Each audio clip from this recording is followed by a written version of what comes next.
Hey guys, and welcome back to another video. In this video, I'll be going through and doing an AFL Fantasy reaction to Twomey's phantom draft, I should say. Given that we are on the day of the round one of the draft, I just thought I'd give a sort of reaction with a little bit of stats backing to all these picks, and if they land at such club, how they would sort of their job security, I guess, or playability in year one, etc., and how if they are probably going to be relevant or not. But anyway, let's just jump into this video here and get straight into it. So as you can see on the screen here, you have the Twomey article for it. And let me just flick across so that I can have the players that I can hotkey in to get their stats up. So as you see, scrolling down, first up, Sam Lawler is the projected number one pick. We've had him, a lot of the Phantoms have had him there for quite a while. And yeah, he is just a player that is really going to, I think, be able to impact from a year one for the likes of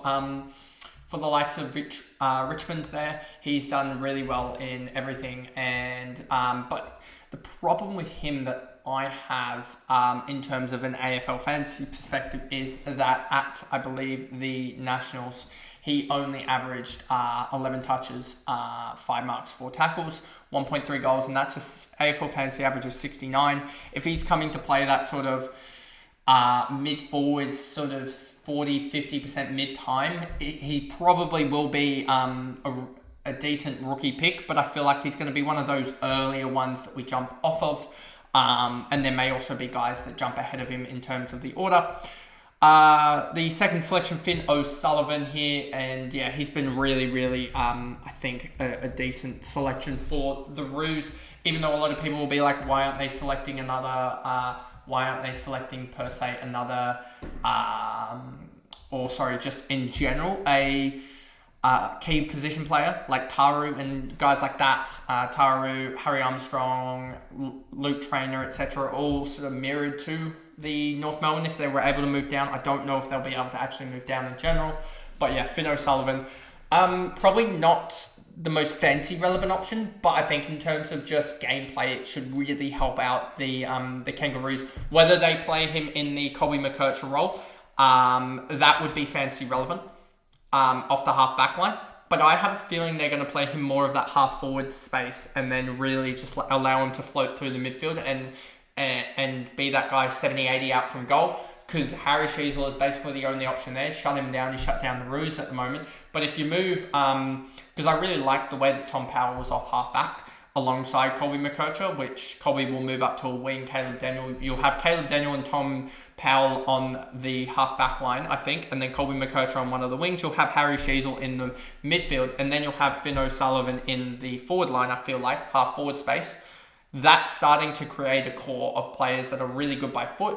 They just need to find a way to get into the later part of this draft somehow to get some of these project tools, I feel like.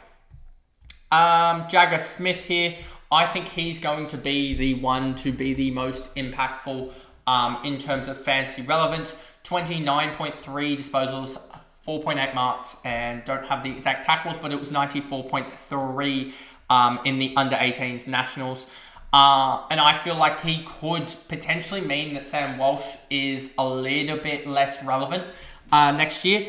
But yeah, 182 centimetres, I think he plays from the first game, and yeah, sort of aligns with the games of Zach Butters, etc. And he has played VFL footy at the Richmond and showed that he was already ready. So I think he's one that will probably be the most fancy relevant because he's got good job security, I think, in the Carlton lineup, even with all their stacked midfield. Just because he's a different, or can provide a point of difference, I feel like, compared to, even though he's one of the slower midfield, players, etc., and doesn't really have a meters gained as much, I feel like he can sort of let Sam Walsh become a more outside player, and that's how they get their point of difference rather than Sam Walsh being up and in and under.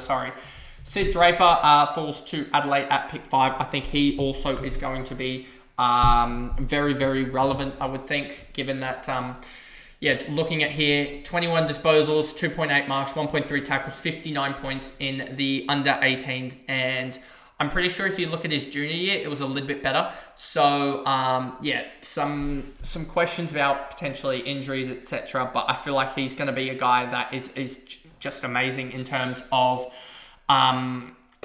just getting the ball, I think, and just being a point of difference in the Adelaide midfield, especially with them having probably Curtin and also Crouch and also Dawson in that midfield. They need something that's just a little bit quicker and agile, and that's where I think he comes into play.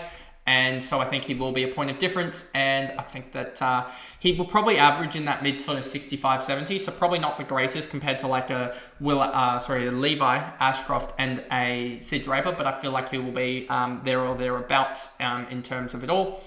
Then we get to the Levi Ashcroft, and I think he's going to be the pick of the draft. I think Brisbane obviously will cheerfully match this bid. Given that, he shouldn't be really going this low. To be honest, he'd probably be number 1 or number 2 in the open pool. I would probably have him number 1 in the open pool. But yeah, obviously Brisbane get this. I'm pretty sure they can match 3 and 19 for him and Sam Marshall. But now at 5, it's like 5 and I would think maybe 10 or something like that.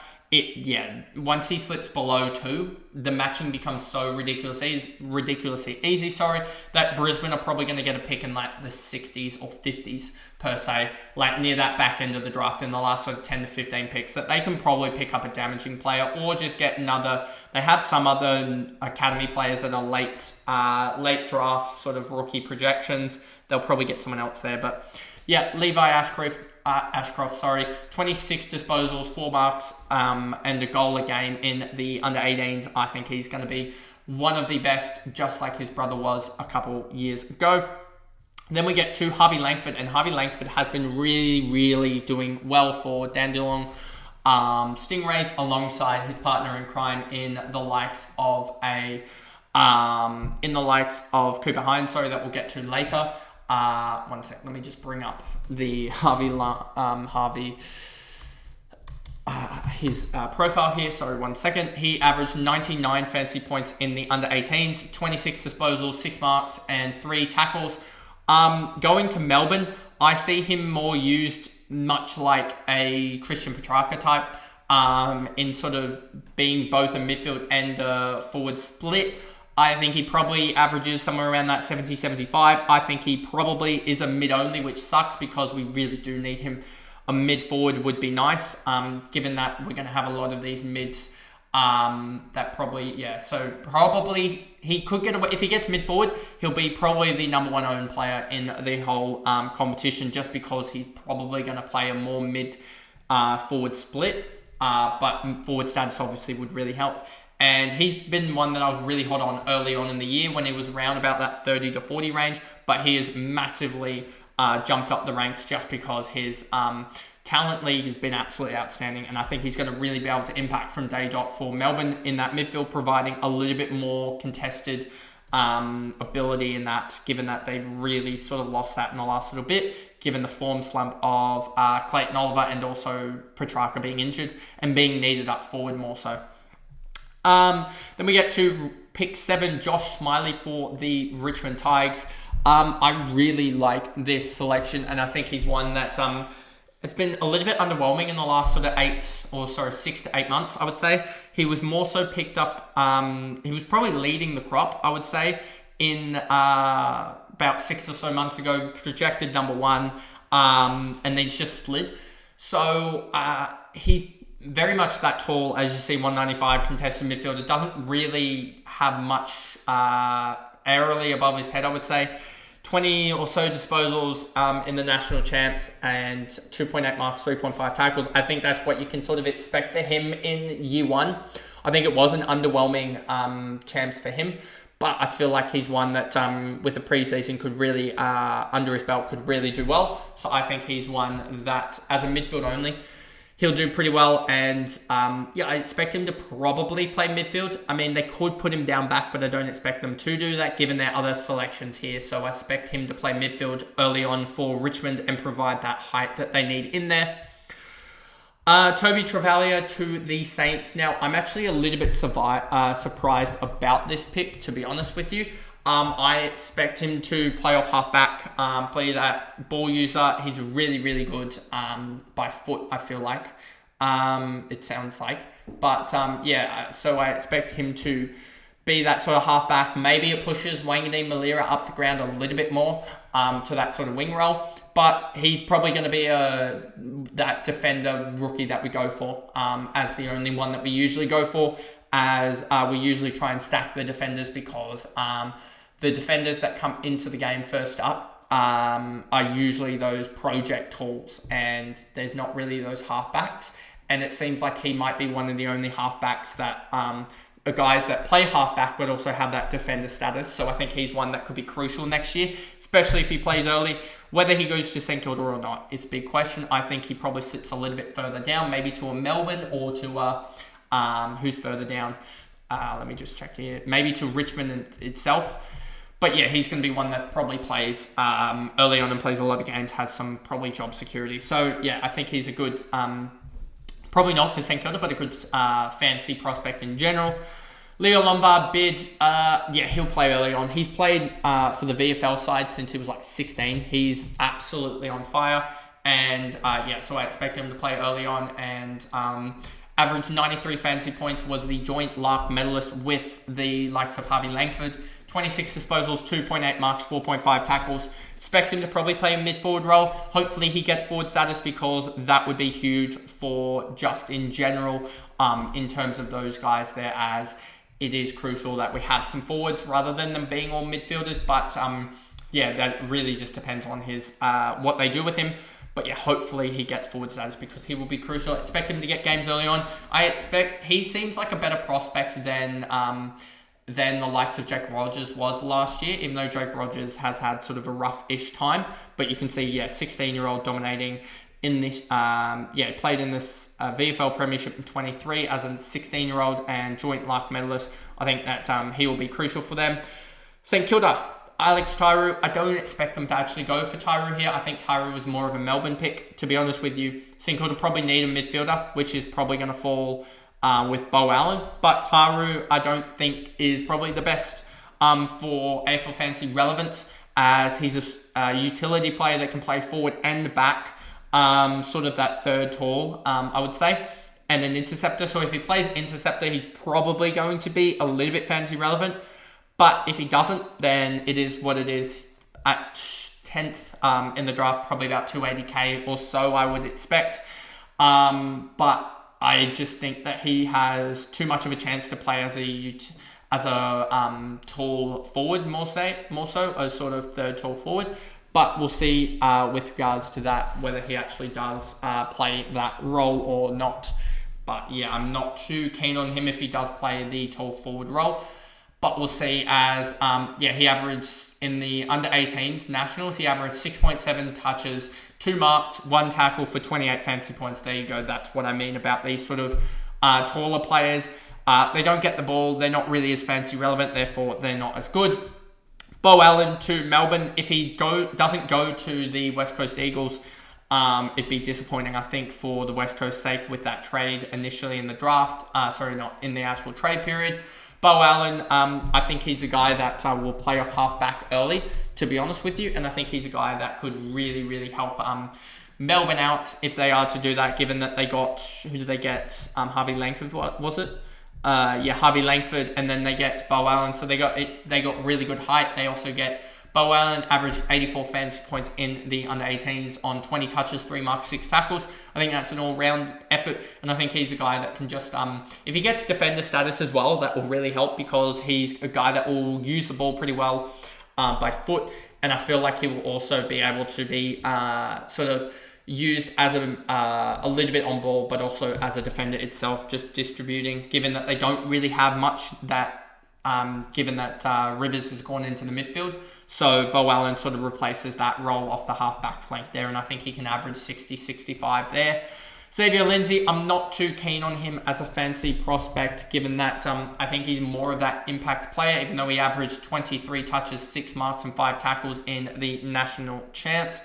And I just think he's a player who's Yeah, his ball use is his best attribute, and so I just don't know if he's going to be a guy that necessarily can be put on ball early on. I wonder if he's more of that small forward type of guy early on, and then he uses his his craftiness there, or whether they put him on a wing, etc. I'm not 100% sure, but I'm just not so certain about Xavier Lindsay compared to the other prospects, given that they've already got Smiley, they'll have Tim Taranto in that midfield, etc. if he does go to Richmond. Then you've got Kako. The bid for him is probably going to come in and around this marker, and yeah, he's a guy that probably not going to be as fancy relevant, given that he is a small forward, even though he's probably going to be priced in and around that 275 marker, give or take. He averaged 65 points at the under 18s level. But if you look at guys like Nick Watson, who wasn't really fancy relevant, he was doing something similar, if not Watson was doing, if not better. So that type of player just is not fancy relevant, I don't think. Maybe on the absolute bench, he might be fantasy relevant, but not fancy relevant, I don't think. Job Shanahan, probably can quickly go through him as he's one of the tools. The tools will be a lot easier. If he plays year one, not fantasy relevant. I just don't think he will be unless he's absolute basement price, which would take until year 2 to do that. He's a really good tall forward. Tall forwards are just not fantasy relevant. West Coast Murphy Reid, I think this would be the absolute steal of the draft if he went there. There is some concern, that he doesn't want to necessarily leave Victoria, but I'm not 100% sure if that is the case. But he averaged 24, 3, and 3 for 92.5 fantasy points in the under 18s. And yeah, he was absolutely outstanding for Vic Metro. But you can see that sort of being a Vic Metro, they sometimes have this sort of tendency to not want to leave. And it's more the Vic Country guys that leave. But at 182 centimeters, if he was to come into West Coast, that would be an absolute pickup. And I think that he would probably play midfield, but if he didn't, he'd play that forward role and play some midfield time in itself. So I think he would be a really, really good pickup, no matter where he goes. But if he goes to West Coast, I think that is also a really, really good fancy relevant spot for him, given that midfield sort of has Harley, Elijah Hewitt. Liam Baker's probably going to play off half-back, I would sort of expect. I can't really think of who else they have in that midfield role. Let me just go to DFS here because we can find it. CBAs, and then we'll go to West Coast here quickly. West Coast, you'll see in 2024 they had Tim Kelly, Elliot Yeo, and Harley Reid in there, and Jimby in there a little bit, but Jimby off half-back next year seems to go. So they'll have Harley Reid, Elliot Yeo, and also Tim Kelly. So they probably need a fourth on-baller alongside Elijah Hewitt's back in training. So I think he can fit in here pretty well if that is the case. Back to this. Then we get to Port Adelaide. Harry Armstrong, tall forward, much like Joe Shanahan, probably not going to have fantasy relevance in year 1, and I wouldn't be picking him. So if he does go off, it is what it is. Joe Berry, another guy, much like we said with Kako, is a goal sneak, so finds the ball a little bit more so. 18 touches, 2 marks, 3 tackles a game for 72 in the national champs. That's actually Smiley that I'm looking at. His stats, not Berry. Berry's 13 disposals, 3 marks, 2 tackles. 3 tackles for 70, so pretty much the exact same stats as Smiley. A small forward, 2.3 goals a game. I just think that if he goes to Fremantle, there's only so many possessions that you can get around, and having Brayshaw, Young, Sarong, and other guys, even Matthew Johnson trying to peek through there, I just don't think he necessarily gets any midfield time, and I don't think he gets any midfield time. And being a small forward, you can just have games where, look at Robert Hansen Jr. and some other of these small forwards there. They just aren't fantasy relevant. We looked at Nick Watson, and I'd say Nick Watson is a better prospect than Joe Berry. Look at how he went in year 1, and you'd see that he didn't really average much. Then we get to the GWS Giants. Jack Whitlock, a tall forward, project player. In 2 or 3 years' time, he might be fantasy relevant if he turns into a ruck, but I just don't see him being fantasy relevant in year 1. Unless he plays at a time when the forwards are basically threadbare, and you have he's what would that be, 260k or so. You'd have to see him probably playing a week week or two of playing, and to have a low break even, like negative break even to jump on him. Taj Houghton, I think he might be the steal of the draft, just given he was a top 5 prospect before he did his ACL. If you look at his, the Talent League, they don't have his under 18s because he didn't play under 18s. But in the Talent League, 29 touches, 7 marks, 2.3 tackles for 116. I think he's going to be the, wherever he plays, he'll be really, I think he'll be a ball hog, to be honest with you. 1.7 goals a game as like a midfielder. He's just absolutely talented. Top 5 before he did his ACL. And yeah, I think that he will be a guy that gets forward status as a rookie and will be relevant. I think if he goes to GWS, probably gets that 4th or 5th midfielder role. If we go to GWS here, looking at their team, they have Tom Green staying behind. Cornelio, obviously still there. Bedford still there. Callahan still there. But they've lost Peatling. I don't think Kelly will have much midfield time anymore. And then have, all these other guys here. So I think there is space there as Green, Cornelio, Bedford, Callahan. There's that 5th midfielder role for him to take up. And that's about 20% CBAs, I feel like. So, he's in there for that role there. And I think he'll be the steal in terms of AFL Fantasy relevance, given he'll be priced around 260k if he goes pick 19. Pick 20, Cooper Hines, a guy that I'm really hot on for Sydney. He's a guy much like we talked about with the likes of Harvey Langford. I think Cooper Hines is a guy that will be ultra fantasy relevant this year, given that he might sneak forward status. But if he goes to the Bulldogs, he will probably be a guy that plays a little bit of midfield time. Yes, they do have Sanders, but they lost McRae and also Caleb Daniel and also Bailey Smith, who all didn't, a couple of those guys, Bailey Smith in particular, didn't play last year, but also Daniel and McRae were used as subs at points. So I just think that the likes of Cooper Hines could be really fancy relevant if he does play at the Bulldogs, but if he played at the Swans, who have one of the next couple picks, he would be not so fantasy relevant, given he'd probably play that 3rd tall and 5th on ball role, which is a little bit less fantasy relevant, but he averaged 17 touches, 5 marks, and 2.5 tackles for 72 in the national champs for Vic Country. So I think he's a guy that if he gets the more midfield role, he'll be fantasy relevant. If he gets the more forward role, then he won't be as fantasy relevant. Just depends on which team he goes to, given that he's probably in the range of GWS, Western Bulldogs, Richmond and Sydney. It's probably his range of which 4 teams he's going to go to. Watch him not go to any of those 4 teams in general. But now we move on to Jesse Totoli. Jesse is probably a guy that I don't think will hold much fantasy relevance, to be honest with you, just quietly.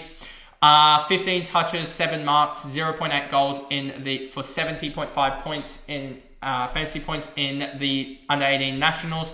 I just don't think he's one that will have as much fantasy relevance, given he's a sort of smallish forward. Maybe if he gets that sort of 5th on ball midfield role, maybe on the forward bench, given that he's probably going to be priced around that 250-ish K. Maybe he gets more fantasy relevance going to like a Richmond, who can allow him to have that slight on ball time. Whereas if he goes to, say, a Sydney, he's probably going to play alongside Papley and average, say, 50, 55 or something like that, which is good enough if we don't have forward options. But I feel like we're going to have enough forward-ish options that he's not going to be as fantasy relevant. But I guess time will tell with that regards there.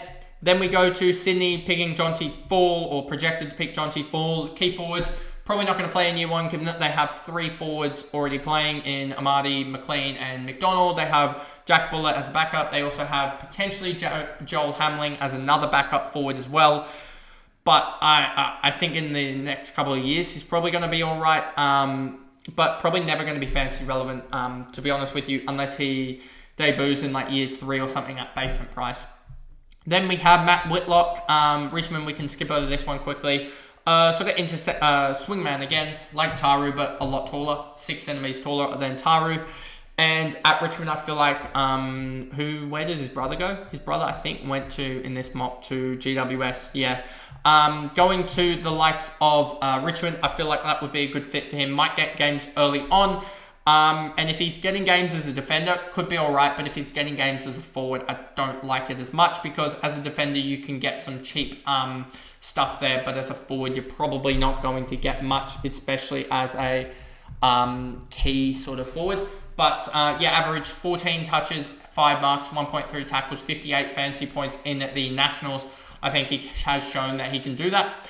But just probably needs a couple more years of physical development to really bulk up, and then as a sort of ball user, down back-ish, 73% ball use, so not the greatest, but he's probably an intercepting guy down back in a couple of years' time that could be fantasy relevant.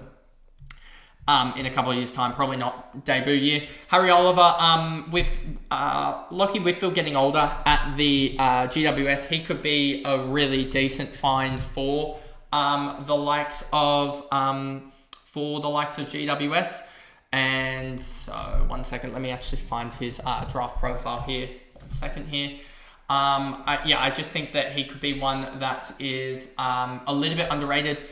16.3 points, 5 marks, 1.5 tackles, 62 points a game. I feel like he's one of that more lockdown sort of defender rather than necessarily the ball use, even though he's got pretty good ball use as well. But he sort of seems that sort of scrappy guy that isn't going to get a lot of the ball, but is going to get some of it. And so could be relevant if he plays early on, but I don't expect him to play early on. I think they'll give him a little bit of time in the system. That's what they seem to generally do, given they haven't debuted yet, Gothard and also James Leake.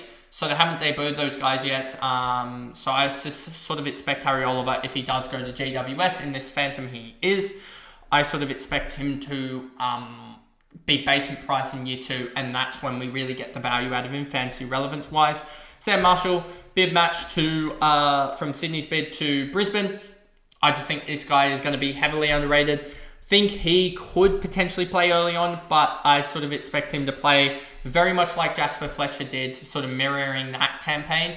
I'm pretty sure he averaged around, I think he was actually one of the better ones, to be honest with you. Averaged 27 touches, 5 marks, and 4 tackles for 99 points in the Allies under-18 national champs. So I feel like he's a guy that will go under the radar a little bit, to be honest with you, and could play straight away for the Lions, but we'll see what they do, because, you can see here 27 touches, 4 clearances for the Allies, and including a best on in the Sandys grand final win. I think he's one that could be really, really interesting to see when he plays, because I feel like he's going to have massive fantasy relevance when he does.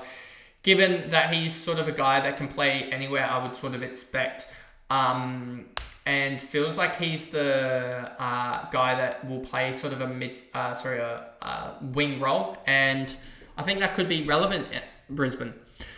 Then we have Sydney, Oliver Hannaford, a guy, small forward, don't expect him to really have an impact year 1 if he was to play. I think he would play or be massively in the mix to play, but I just don't know if he's necessarily a guy that, 10.7 disposals, 3 marks, 3 tackles, and 50 fantasy points in the under-18s. Just, that screams of a guy that's probably going to have those Henson Jr. type games that we saw in my teams in the past, where they play and they get like a 15 or a 20, something like that, don't really generate cash and become a dead player, or a dead rookie, sorry.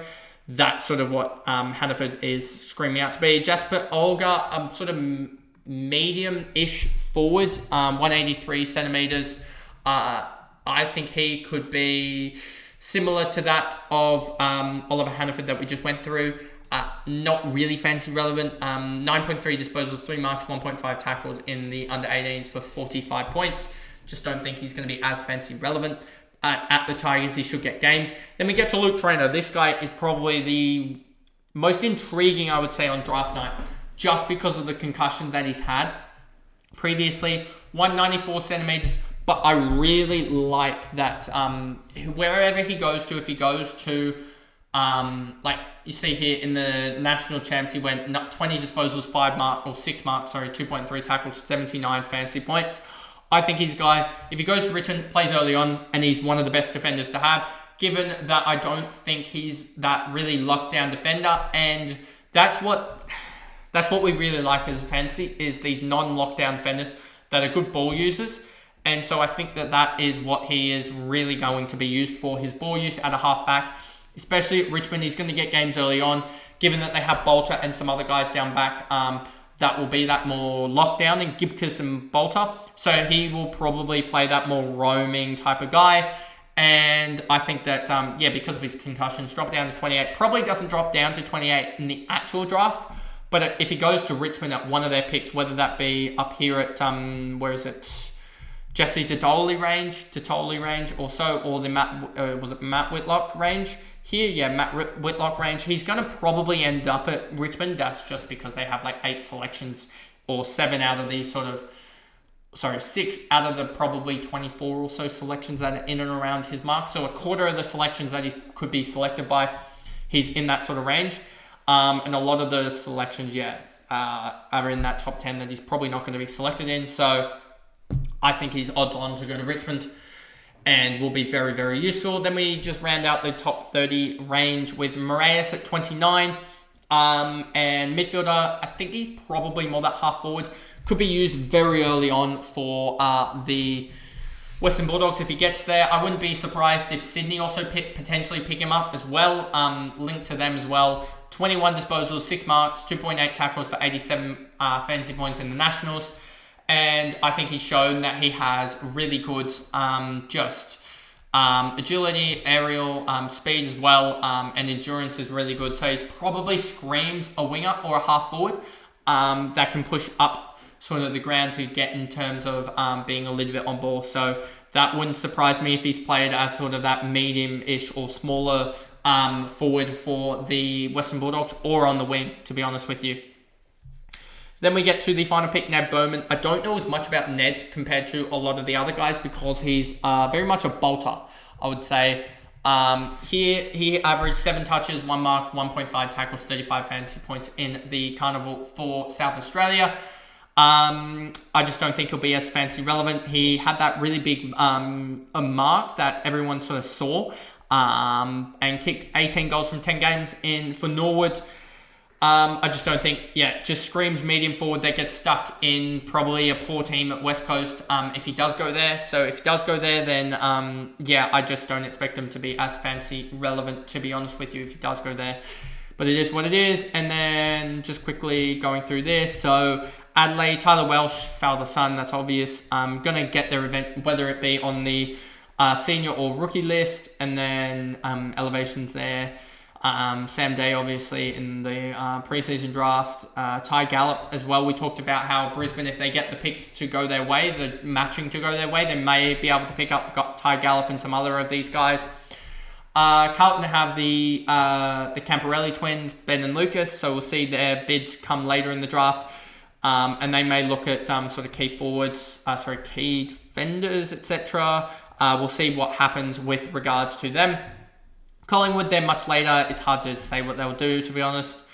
Essendon, Zach Jones could be an interesting one if he gets picked up, given that he's off halfback. That could be interesting at Essendon, what they do with that.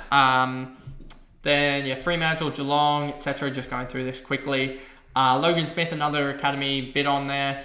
And then Cody Anderson's probably one of the last guys I just want to talk about. I think he's a guy that could be picked up in that sort of 30 to 50 range, I would say. And I think that will be really good for Hawthorn. And they're likely to, I think, he could play early. And I just want to check here. 3 or 4 selections. I don't know whether that means 4 selections like live. That must be live selections and then Cochrane there. I was just sort of looking at it because they obviously have Cochrane to match on. They're expected to match on him. He will be a bit in the 40s and 50s and not play for a couple of years. But anyway, I think that's a good way to end this video here of looking at the AFL Fantasy relevance of the top 30 and a little bit more, I would say, for the Phantom draft from Cal Twomey. If you did enjoy that video, remember to like and subscribe if you are watching this along on YouTube, and turn the notification bell on so you know when I upload. If you are watching on Spotify, remember to give me a follow on there so that you know when I upload as well. And if you want to see or hear more about my other sort of thoughts outside of these longer form videos, remember to give me a follow on the Twitter and Instagram with the handle there on screen for those on YouTube, and those on Spotify, it is KB Sports Fantasy there. But anyway, that's the video, and I'll see you guys in the next one. Bye, guys.